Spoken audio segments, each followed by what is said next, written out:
Hey everybody, happy 2022. Well, in some areas people are restricted or confined or under curfew and they couldn't have big gatherings this year.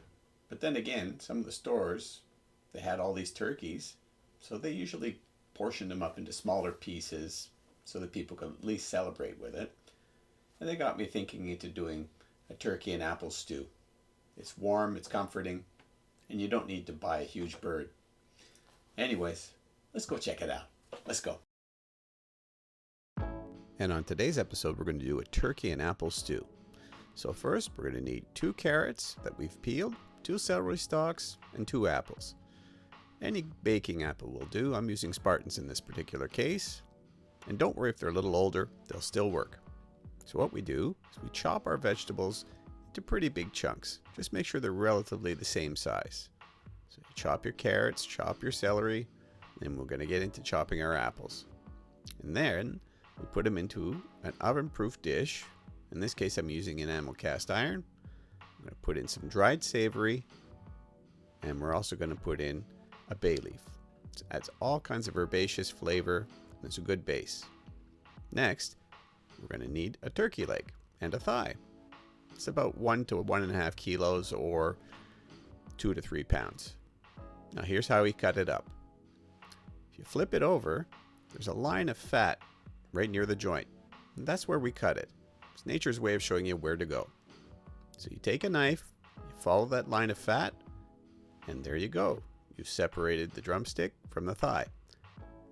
Very easy procedure. And now what we're going to do is we're going to season everything. So we're going to get some salt, and we're going to sprinkle it over the leg and the thigh.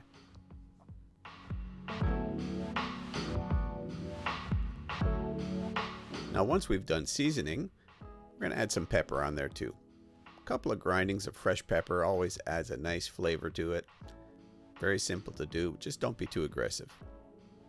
Then what we're going to do after that is we're going to preheat a pan on medium-high with a bit of oil, and we're going to place the turkey skin side down in the pan. Now make sure you preheat it. You want to hear that sizzle when you put the meat down. Now make sure you wait a few minutes and then you turn it to see if it's browning. In this case it is. You want that caramel stuck to the pan because that's where a lot of flavor is. So you turn everything over, and once you remove all the golden meat, you remove the excess oil. You don't want that extra fat in there. Now we're going to deglaze the pan.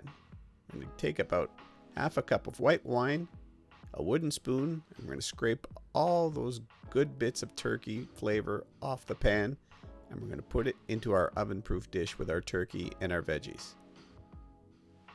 From there, we're going to add some vegetable stock, just until it covers the meat. Right about here. All the way. Then we're going to cover it, put it into a preheated 300-degree oven for 2 hours. Afterwards, it'll look like this. Now, you can store it for about a day or two in the fridge, and then the flavors will marry, and you'll be able to get something really, really nice out of it. So here's how we assemble it a couple of days later. First, we take the meat off the bones. Then, we take all our liquid and vegetables and put them into a clean pan.